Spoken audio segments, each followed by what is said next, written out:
Pagdating ng lalaki sa Mars, agad siyang napasabak sa matinding problema nang hindi niya namamalayang nasa ibang planeta na siya. Pilit siyang naglakad ng paulit-ulit ngunit palaging natutamba, kaya sa inis ay pumulot siya ng bato at inihagis. Laking gulat niya nang diretso itong lumipad paitaas at tuluyang naglaho na parang bulalakaw. Doon niya napagtanto na napakahina ng gravity kumpara sa Earth. Mabilis niyang naisip na walang saysay ang paglalakad, kaya ginamit niya ang nakasanayang paraan ng pagtalon ng mahahaba. Ilang lundag lang ay naabot na niya ang paanan ng isang bundok na 10 milya ang layo. Ngunit bago pa man siya makahinga ng maayos, biglang nag-iba ang tanawin. Mula sa malayo, natanong niya ang napakaraming nilalang na halos 2 metro ang taas at mabilis na tumatakbo patungo sa kanya. Nang makita ng kanilang pinuno ang kakaibang nilalang na lumilipad tuwing tumatalon, labis itong namangha dahil ngayon lang siya nakakita ng ganoong uri ng tao. Agad nitong iniutos sa kanyang mga tauhan na hulihin ang lalaki na parang isang mabangis na hayop.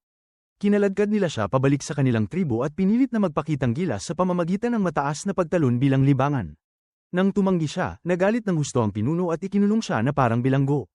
Pinahirapan pa siya, pinaligo ng sapilitan at pinahir ng mukha ng isang kakaibang paste.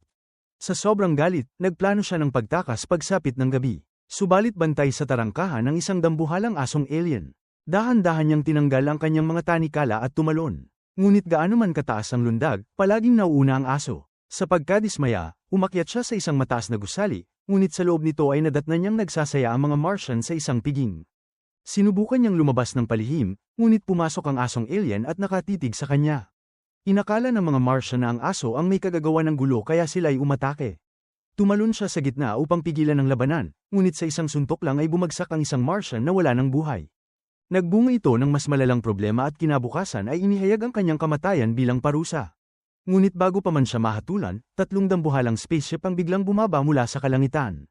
Sa takot, nagsitago ang mga Martian at nadiskubre ng lalaki na may isa pang mas maunlad na sibilisasyon sa Mars.